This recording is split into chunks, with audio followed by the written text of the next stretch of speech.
เป็นซิงเกิลมัมค่ะมันเกิดขึ้นอะไรยังไงคะพอเล่าได้แค่ไหนเขาถามพี่แม่กับพ่อเลิกกันใช่ไหมการเป็นซิงเกิลมัมมันยากไหมมันเหนื่อยไหมถ้าพื้นฐานมันดีมันแน่นน่ะเขาจะไม่พังทลายเข้าใจใช่ไหมเข้าใจสิเพราะหนูมันแม่จากสวีเดนมันแม่จากสวีเดนถ้าเกิดวันหนึ่งน้องดีนมาถามพี่ว่าเซ็กส์คืออะไรจะตอบลูกว่ายังไงมุมมองของเซ็กส์ที่เป็นคำถามตอบเร็วนะลองดู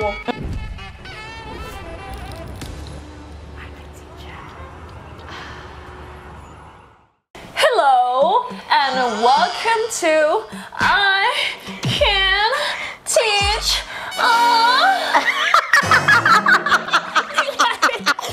เดี๋ยวก่อนนี่คือชื่อรายการเหรอชื่อรายการต้องทำอย่างนี้ด้วยเหรอก็รายการมันคือ I Can Teach I Can Teach รายการหนูเพราะใครถามชื่อรายการหนูว่าโมเมนต์กูแล้วถามชื่อรายการเลยวันนี้ยินดีต้อนรับพี่แดดนะเย้สวัสดีค่ะวันนี้คือวันของการถามเรื่องเซ็กส์เรามีหลายมุมมองของแต่ละคนในแต่ละแบบทุกคนมาแชร์เรื่องของตัวเองที่ตัวเอง comfortable มาถามเรื่องสบายๆเลยค่ะคือเซ็กส์ได้ยังไงคะเรามองว่าแบบจริงๆแล้วว่าคนเราอ่ะมันเป็นธรรมชาติเองอ่ะเดี๋ยวมันก็รู้เองแต่ว่าสมัยตอนเด็กๆอะไรอย่างเงี้ยใช่ปะสื่อมันไม่เยอะขนาดนี้สิ่งหนึ่งที่แบบว่า รู้จักเลยการ์ตูนการ์ตูนสมัยรุ่นฉันน่ะทำไมการ์ตูนสมัยนั้นมันมีเซ็กกันหรอมันมีฉากเลิฟซีนอะไรอย่างเงี้ยแต่มันก็จะมีแบบเปลือยท่อนบนอะไรอย่างเงี้ยอุ้ยก็เยอะอยู่นะเยอะอยู่เปลือยท่อนบนฉันเป็นเด็กเรียบร้อยคือแบบว่า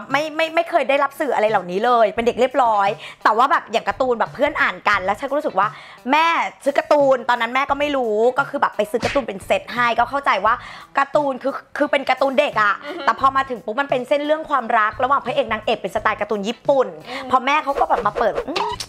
ฉันว่ายังไม่เหมาะนะก็เลยยึดอะไรเงี้ยแต่โชคดีได้อ่านไปแล้ว1เรื่อง Fun fact มังงะคือชื่อเรียกหนังสือการ์ตูนญี่ปุ่นโดยคำว่ามังงะถูกนำมาใช้ครั้งแรกกันอย่างกว้างขวางในปีค.ศ. วรรษที่ 19โดยจิตรกรที่มีชื่อว่าโฮคุไซและได้ตีพิมพ์วาดภาพลงหนังสือของเขาที่มีชื่อว่าโฮคุไซมังงะนั่นเองค่ะงานเยอะขนาดนี้งานสู้กันกับพี่ต้นหอมขนาดนี้อยากรู้ว่าการที่เราทำงานเยอะขนาดนี้เซ็กซ์ลดน้อยลงไหมเมื่อก่อนรู้สึกว่าไม่เกี่ยวแยกเรื่องระหว่างการทำงานแล้วก็เรื่องเซ็กซ์ได้แต่พอเราอายุเยอะขึ้นติช่าเดี๋ยวเธอจะผ่านตอนนี้ติช่าอายุเท่าไหร่28ยังซูซ่าอยู่ยังได้อยู่แต่พอวันหนึ่งอ่ะพอเราเข้าสู่เลขแบบเลข4อะไรอย่างเงี้ยมันจะลดลงเว้ยโดยอัตโนมัติจริงแล้วยิ่งแบบเวลาแบบกลับบ้านมาเหนื่อยอ่ะหรือแบบทำงานเยอะๆกลับบ้านมาเหนื่อยอ่ะสิ่งที่อยากทำคืออยากอยู่คนเดียวแบบอยากนอนตายอ่ะเข้าใจไหมไม่อยากจะมีความแอคทีฟแสดงอยากนอนแบบไม่ต้องยุ่งกับใครไม่อยากพูดกับใครอะไรอย่างเงี้ยพอแบบเมื่อถึงวัยอ่ะพอเข้าสู่วัยเลข4อ่ะมันก็จะน้อยลงอะไรแบบเนี้ยความอยากความต้องการมันจะน้อยลงหนูมารู้ว่าพี่เป็นซิงเกิลมัมค่ะมันเกิดขึ้นอะไรยังไงคะพอเล่าได้แค่ไหนคือจะบอกว่าพอเราแต่งงานได้สักพักหนึ่งอ่ะพี่จะเริ่มมีปัญหากับอดีตสามีคือตอนหลังจากที่มีลูกแล้วก่อนหน้านั้นน่ะไม่มีปัญหาเลยเพราะว่าคือ1เราทำการตัวเขาก็บินไปนู่นไปนี่ก็จะแบบเวลาว่างเจอกันอ่ะก็น้อยอยู่แล้วใช่ปะแต่ตอนนั้นก็ไม่รู้สึกว่ามีปัญหาเพราะว่าเรายังไม่มีลูกเรารู้สึกว่าอ่ะบริหารเวลาได้อะไรแบบเนี้ยก็โอเคแต่พอวันหนึ่งอ่ะพอเรามีลูกอะค่ะคือเราคาดหวังว่าเขาจะต้องเป็นแบบเหมือนแบบมีเวลาในการอยู่กับครอบครัวหรืออะไรอย่างเงี้ยเยอะมากกว่าเดิมในความรู้สึกพี่รู้สึกว่าผู้ชายบางทีก็ต้องเสียสละไม่ใช่แค่เราคนเดียวที่เสียสละนึกออกปะแต่ถามว่าเขาผิดไหมก็อาจจะไม่ผิดก็ได้ในมุมเขาเลยแต่ในความรู้สึกเราอะรู้สึกว่าทำไมเราต้องเหนื่อยอยู่คนเดียวนึกออกปะมันเป็นมุมนั้นมากกว่าเหมือนเราได้เห็นว่าจริงๆแล้วเนี่ยการมีลูกอะมันต้องเป็นทั้งฝ่ายชายและฝ่ายหญิงเสียสละมาดูแล1ชีวิตที่เกิดมาใหม่เนี่ยร่วมกันแต่พอวันหนึ่งน่ะคนนึงมีความพยายามมากกว่าแต่อีกคนนึงเขายังเหมือนเดิมไม่ได้มีความแบบพยายามเราก็รู้สึกว่าเฮ้ยมันทำให้จุดนั้นน่ะเป็นจุดที่เกิดการทะเลาะกันพอเกิดการทะเลาะกันบ่อยขึ้นน่ะครอบครัวมันก็จะแบบไม่แฮปปี้นึกออกปะพอทะเลาะเสร็จเราเริ่มมีแผลในใจพอเรามีแผลในใจมันก็ทะเลาะบ่อยๆสะสมไปเรื่อยๆมันก็เก็บคือใช้เวลากว่าจะตัดสินใจที่จะเลิกกันนะคะใช้เวลาประมาณแบบหลายปีประมาณ2 ปีอะไรอย่างเงี้ยในการคิดสละตะว่า จะยังไงต่อไปเพราะว่าตั้งแต่แบบหลังจากที่เราทะเลาะกันบ่อยๆอ่ะแน่นอนแบบมันคุยกันไม่ค่อยอยากจะคุยกันอะไรอย่างเงี้ยความขันหน้าเข้าคุยกันอ่ะมันก็เริ่มน้อยลงกลายเป็นความเงียบแล้วพอความเงียบแต่มันต่างแบบมันไม่แฮปปี้นึกออกไหมมันก็แบบครอบครัวไม่แฮปปี้มานั่งคิดว่าตอนนี้เราอายุ30กว่าตอนนั้นเราที่เริ่มมีปัญหาประมาณ34อะไรอย่างเงี้ยอุ้ยเราต้องทนไปอีกกี่ปีวะกว่าเราจะตายอะไรอย่างเงี้ยนึกในใจเราคิดอย่างนี้เว้ยบอกเฮ้ยแล้วเราอยู่สภาพแบบนี้ไปจนถึงเราแก่ตายได้ไหมเรารู้สึกว่ามานั่งคำนวณอะผลดีผลร้ายรู้สึกว่าไม่ว่ะเราอยู่ไม่ได้ก็คิดอย่างเงี้ยคิดสละตะมา2 ปีแล้วพอวันหนึ่งอะเรารู้สึกว่าพร้อมแล้วเราโอเคแล้วที่จะออกมาพี่ก็ออกมาเลยในเคสของซิงเกิลมัมเนี่ยการที่เราจะเป็นแม่เราตัดสินใจอ่ะมันไม่ได้แค่ตัวเองไงถ้าตัวเองมันจะสบายกว่านี้ใช่ถูกต้องแต่พอเป็นเรื่องของลูกอ่ะมันมีอะไรที่ผ่านเข้าหัวพี่มาที่แบบว่าเอ้ยทำไมเราอยู่ทนมากว่า2 ปีว่ามันจะเลิกได้หรืออะไรอย่างเงี้ยค่ะมันเกี่ยวอะไรบ้างคะกว่าที่จะตัดสินใจเลิกใช่ปะคือมันต้องตัดสินใจว่า1ถ้าเกิดเราเดินออกมาแล้วลูกเราจะยังไงลูกเราพร้อมหรือยังหรือว่าจะยังไง2ก็คือถ้าเกิดว่าออกมาการประนีประนอมให้ทะเลาะน้อยที่สุดแล้วก็รวมถึงตัวเขาอะไม่รู้สึกว่าพ่อแม่ทะเลาะกันอะเพราะฉะนั้นมันต้องอาศัยระยะเวลาในการคุยกันอะไรอย่างเงี้ยอย่างโชคดีอย่างน้องดีนอะอดีตสามีอะเขาต้องบินอยู่แล้วเป็นนักบินเขาก็ต้องบินอยู่แล้วหลักๆอะพี่เป็นคนดูแลลูกนึกออกไหมเขาก็จะไม่ค่อยแบบอยู่บ้านบ่อยๆอะไรแบบเนี้ยเพราะฉะนั้นตอนถอยออกมาเดินออกมาลูกยังไม่รู้สึกเพราะว่าตัวเขาก็ต้องแบบไม่ค่อยได้อยู่บ้านอยู่แล้วนึกออกป่ะเขาก็ยังไม่รู้น้องดีนมารู้ว่าพ่อแม่เลิกกันตอนน้องดีน5 ขวบนะเขาถามพี่บอกว่าแม่กับพ่อเลิกกันใช่ไหมอย่างเงี้ยแล้ววันนั้นจำได้เลยว่าพี่เลี้ยงแม่บ้านอะไรก็อยู่แล้วทุกคนแบบยังไงวันนี้คำถามมาถึงแล้วนี่ก็เลยตอบตรงๆว่าใช่เลิกกันแบบนี้เขาก็ถามเหตุผลตอบว่าเลิกกันเพราะอะไรแล้วก็เลยบอกว่าก็พ่อกับแม่เสียงดังใส่กันตลอดเวลาน้องดีนชอบมาให้มีคนมาแบบว่าทะเลาะกันแล้วก็เสียงดังใส่กันอยู่ในบ้านตลอดเวลาน้องดีนก็ไม่ชอบแบบก็นั่นแหละแม่นั่นแหละกลายเป็นแบบว่าพอเราแยกบ้านกันอยู่นะเห็นพ่อกับแม่ทะเลาะกันไหมก็ไม่ทะเลาะอย่างเงี้ยก็เลยเข้าใจพี่ก็เลยถามกลับว่าแล้วดีนรู้ได้ยังไงว่าพ่อกับแม่เลิกกันเขาก็บอกพี่ก็มีความอยากรู้อยากรู้ว่าลูกคิดยังไงลูกตอบอะไรป่ะก็คนเราไม่ได้อยู่บ้านด้วยกันน่ะแล้วก็สังเกตนะพ่อกับแม่ไม่เห็นโทรคุยกันเลยอย่างเงี้ยดีนก็รู้แล้วแหละว่าพ่อกับแม่ต้องเลิกกันอย่างเงี้ยแสดงว่าเขาถามแบบไม่มีอิโมชันแนลแบบไม่มีดราม่าถามเหมือนแบบถามคุยอะเพราะฉะนั้นพี่รู้สึกว่าสภาพจิตใจลูกโอเคไม่มีปัญหาแล้วก็ประกอบกับว่าอย่างคนเป็นแม่เลี้ยงเดี่ยวอะค่ะเรารู้สึกว่าการที่พ่อแม่เลิกกันอะมันเป็นความเขาเรียกว่าความไม่ลงรอยกันของชีวิตคู่เนาะพี่อะไม่เคยจะว่าแบบอดีตสามีต่อหน้าลูกหรือว่าจะมาพูดแบบในมุมของไลฟ์ว่าเขาเป็นคนไม่ดียังไงในสิ่งที่เขาเคารพหรืออะไรอย่างเงี้ยมันในความรักหรือเยื่อใยที่มีต่อกันอะพี่ไม่อยากให้เขาอะเกลียดพ่อของเขานึกออกป่ะเพราะว่าเราอะไม่ชอบเขาได้แต่ลูกอะยังไงก็ต้องแบบเป็นสายใยอะที่มันก็ต้องให้เขารู้สึกดีกับพ่อเขาเองด้วยอะไรอย่างเงี้ยค่ะซึ่งมันได้ผลจริงนะสภาพจิตใจของลูกอะค่ะพอหลังจากที่เราเป็นซิงเกิลมัมอะเราอย่าไปแบบดราม่ากับลูกบ่อยๆการเป็นแม่เลี้ยงเดี่ยวมันไม่ใช่เรื่องผิดหรือไม่ใช่เรื่องน่าสงสารเราต่างหากที่ทำตัวเราเองน่าสงสารนึกออกปะเราอย่าไปร้องไห้ต่อหน้าลูกในขณะที่เราเสียใจหรืออะไรอย่างเงี้ยลูกอาจจะกลายเป็นคนมีปมแต่พี่อะต้องการให้ลูกอะเจอกับสิ่งที่แบบความสุขเพราะฉะนั้นเด็กคนนึงจะมีความสุขได้เราต้องมอบความรักกับเขาอะแบบเต็มที่เห็นในมุมที่เราอะใส่ใจเขาดูแลเขามอบแต่สิ่งแฮปปี้มีความสุขกับเขาเรามองว่าเด็กอายุที่มันเป็นช่วงวัยเด็กอะค่ะเขาควรจะได้รับความรักแบบเต็มที่เห็นในมุมของแม่ที่แบบแม่แบบมีความสุขอะและสภาพจิตใจเด็กอะค่ะเหมือนเป็นพื้นฐานอะถ้าเขาเป็นแบบพื้นฐานมีรอยร้าวแล้วอะโตขึ้นเขาจะมีปมนึกออกปะแต่ถ้าเกิดเราทำพื้นฐานเหมือนเทคอนกรีตให้สภาพจิตใจเขาอะแข็งแรงครอบครัวแข็งแรงพออะไม่ว่าจะเป็นแม่เลี้ยงเดี่ยวหรือว่าพ่อเลี้ยงเดี่ยวอะถ้าเราทำพื้นฐานให้เด็กมีความสุขเป็นพื้นฐานที่แข็งแรงมากๆอะโตขึ้นอะเวลาเขาไปเจอในมุมอะไรที่มันแย่ๆถ้าพื้นฐานมันดีมันแน่นอะเขาจะไม่พังทลายเข้าใจใช่ไหมเข้าใจสิเพราะหนูมันแม่จากสวีเดนไม่เพราะว่าคนด่าหนูไงคนกรีดหนูมันแข็งแรงใช่แน่ๆเลยพูดในบ้านหนูสวยชิบหายเลยพอมาที่ประเทศไทยคนด่าฉันแบบว่า what แม่ฉันบอกว่าฉันสวยอะแล้วแม่ฉันมีอิทธิพลมากกว่าเธอเพราะเราเชื่อคนเราคนกรีดดีเราเชื่อแม่เราว่าเราสวยการเป็นซิงเกิลมัม มันยากไหมมันเหนื่อยไหมต้องยอมรับว่าคือหนึ่งเรามีงานเรามีหน้าที่การงานที่ดีเราสามารถซัพพอร์ตลูกได้โดยที่ไม่ต้องพึ่งใครแบบเนี้ยเพราะฉะนั้นเรื่องของ financial แล้วอะพี่ไม่มีปัญหาเลยนึกออกปะแต่ว่าเรื่องของเวลาอย่างเงี้ยเข้าใจแม่เลี้ยงเดี่ยวเลยนะถ้าเกิดว่าพี่อะไม่ได้จ้างแม่บ้านพี่ไม่ได้จ้างพี่เลี้ยงแล้วก็การทำงานแบบเต็มเวลาแบบเราอะมันยากมากใช้คำว่ายากมากสำหรับแม่เลี้ยงเดี่ยวเราจะเคยเห็นแบบดูข่าวเราอ่านข่าวมาเยอะเมื่อก่อนแบบทำรายการเล่าข่าวแล้วแบบว่ามีแม่อะไรเงี้ยแบบ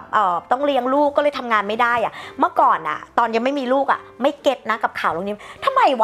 ทำงานไม่ได้วะก็ฝากลูกไว้ได้ไหมอะไรอย่างเงี้ยแต่พอวันนึงเป็นแม่จริงๆอะเธอรู้เปล่าว่าสมมติถ้าฉัน financial ในการแบบไม่สามารถจ้างพี่เลี้ยงได้ไม่สามารถจ้างแม่บ้านแล้วก็แบบต้องทำงานอะเธอมันแยกเวลาได้ยากมากเพราะว่าการที่เลี้ยงลูกเด็กอะเด็กเล็กคนนึงอะค่ะไม่ให้คลาดสายตามันยากจริงๆนะติช่าเราก็ยังมีความโชคดีในแบบของเราในแบบของเราแต่เข้าใจนะบางคนที่เป็นแบบซิงเกิลมัมนับถือจริงๆที่แบบเขาอยู่ด้วยตัวคนเดียวอ่ะแล้วเลี้ยงลูกแบบ 2-3 คนอ่ะอันนั้นน่ะเก่งยอมรับว่าเขาเก่งจริงๆค่ะวันหนึ่งจะไปเจอความรักใหม่แล้วต้องมา introduce แฟนของเราลูกของเราหรืออะไรอย่างเงี้ยมันมีการคุยยังไงคะพี่ดาราเพราะเรื่องนี้มันเป็นเรื่องเซนซิทีฟเหมือนกันนะเซนซิทีฟคือเริ่มต้นเลยจำได้ว่าตอนนั้นอ่ะเริ่มคบกันก็จะเป็นแบบเขาจะมาเมืองไทยเราจะไปเกาหลีตอนไปเกาหลีอ่ะก็เอาช่วงเวลาที่ลูกอ่ะไปอยู่กับคุณยายไปอะไรเราก็จะซื้อตั๋วไปเกาหลี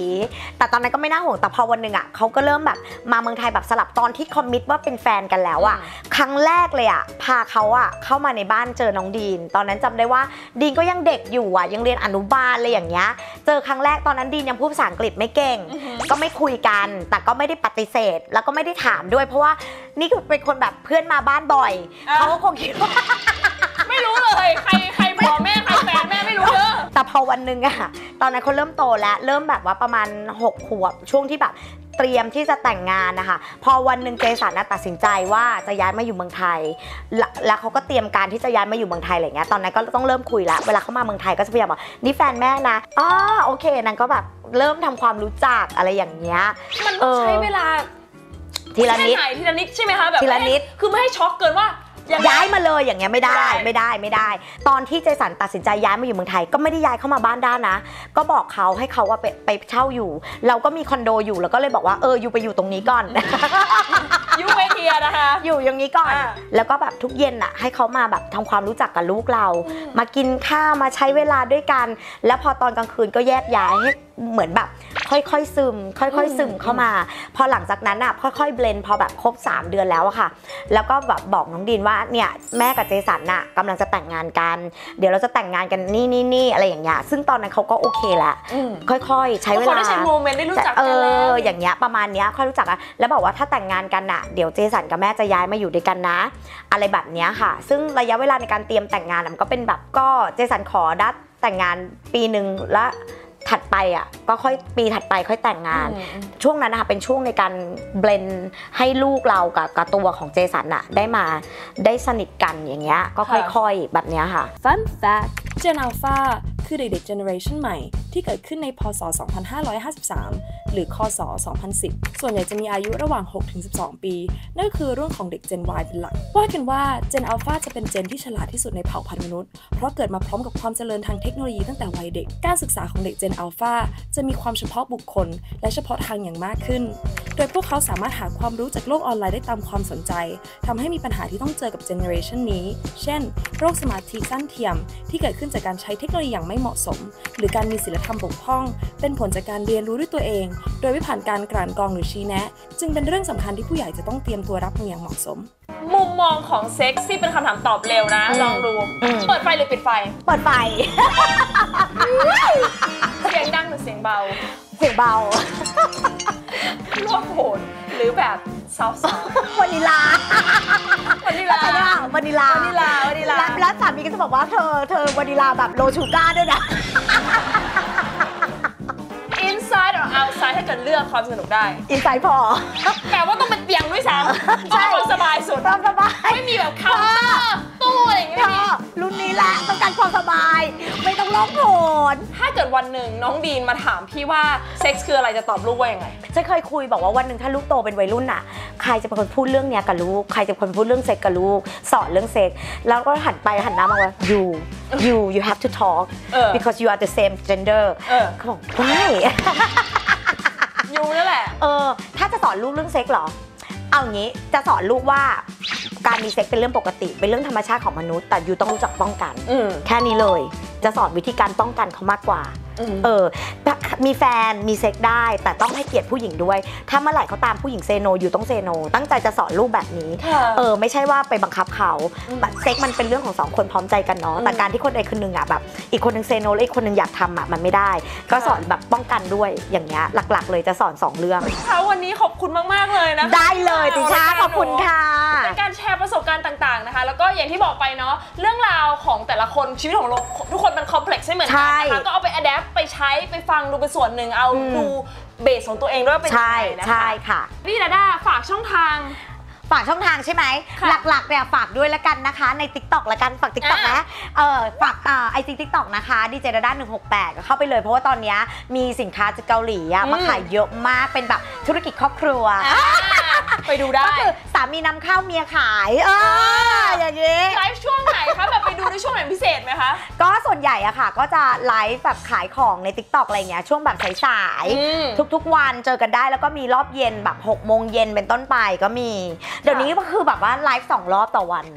โอเคค่ะติดตามไปติดตามเราก็จะเห็นเองพอเราติดตามพอแล้วเราก็จะรู้เขาไลฟ์ตอนไหนไปเข้าไปคุยได้เพราะที่เขาคุยเก่งมากใช่ไฟดับก็คือคุยชั่วโมงชวนคุยได้ไม่ซื้อไม่เป็นไรชวนคุยได้เลยเข้าไปดูกันก่อนนะคะก็ฝากติดตามพี่ดาด้าด้วยนะคะและใครที่ชอบเอพิโซดนี้นะคะก็เป็นกำลังใจให้ทีมของเรานะคะจะดีมากเลยถ้าเกิดคุณไลค์ subscribe คอมเมนต์นะคะมีความหมายแค่คอมเมนต์หัวใจหรือแบบว่าสนุกอะไรอย่างเงี้ยเราก็ดีใจแล้วว่าทีมงานเราเนี่ยตั้งใจทำคลิปนี้มากนะคะก็ฝากไลค์ subscribe คอมเมนต์ด้วยนะคะแล้วเจอกันครั้งหน้า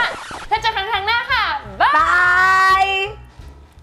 สาวๆเคยเป็นไหมคะตอนเป็นประจำเดือนแล้วใส่ผ้าอนามัยเนี่ยรู้สึกเปียกแฉะเลอะอับไม่สบายตัวสุดๆเลยค่ะใช่อีกทางเลือกนึงมาแนะนำนะคะนี่คือถ้วยอนามัย Flow Days ค่ะเป็นถ้วยที่ทำมาจากซิลิโคนทางการแพทย์ 100% นะคะจะเป็นการพับไปอย่างนี้ใส่เข้าไปในช่องคลอดนะคะแล้วมันก็จะเปิดเป็นการรองรับเลือดค่ะไม่ต้องห่วงเลยนะคะว่าเจ็บเพราะว่าซิลิโคนเนี่ยเป็นซิลิโคนนิ่มค่ะพอใช้เสร็จแล้วนะคะเราก็ดึงออกมาเทเลือดทิ้งนะคะแล้วก็ทำความสะอาดค่ะข้อดีของตัว Flow Days นะคะก็คือเป็น reusable ค่ะนำกลับมาใช้ใหม่ได้นะคะเพราะฉะนั้นเนี่ยประหยัดทั้งเงินประหยัดทั้งเวลาแถมยังลดขยะไปได้เยอะมากเลยค่ะและที่สำคัญนะคะไม่มีกลิ่นเลยค่ะเพราะว่าเลือดเนี่ยไม่ได้สัมผัสกับอากาศหรือว่าแบคทีเรียนะคะทำให้คุณเนี่ยมั่นใจได้ตลอดทั้งวันค่ะไม่ว่าคุณจะไปว่ายน้ำเล่นเต้นโยคะอะไรก็แล้วแต่นะคะใช้ชีวิตแบบอิสระแล้วก็มั่นใจกับถ้วยอนามัย Flow Days ค่ะสามารถติดตามโซเชียลมีเดียของเราได้นะคะทาง Instagram แล้วก็ TikTok นะคะ Flow Days แล้วก็ Line นะคะ @Flow Days เว็บไซต์ค่ะ myflowdays.com Flow Days live with confidence ก็เมื่อก่อนน่ะน้องดีนังคิดว่าอ่องคือแฟนแม่เข้าใจเปล่าถามว่าแฟนแม่คือใครแฟนแม่คือดีเจอ่องแล้วก็ชื่อตัดภาพมาดีเจอ่องมาเล่าเรื่องต่างๆนี่นะคะคือผัวพี่ดาด้านะคะในหัวของน้องดีนใช่เพราะว่าเจอตั้งแต่แรกเกิดก่อนจะผ่าน้องดีนออกอ่องอีอ่องก็มาอยู่กับด้าเข้าใจปะตอนที่แบบคลอดมาแล้วอ่ะอ่องก็อุ้มเข้าใจไหมความผูกพันน่ะแล้วก็ได้ถามว่าน้องดีนแฟนแม่คือใครแฟนแม่ก็ดีเจอ่องนะอ่องคือแฟนแม่อะไรอย่างเงี้ยเข้าใจปะเขาเข้าใจแบบนั้นมาตลอด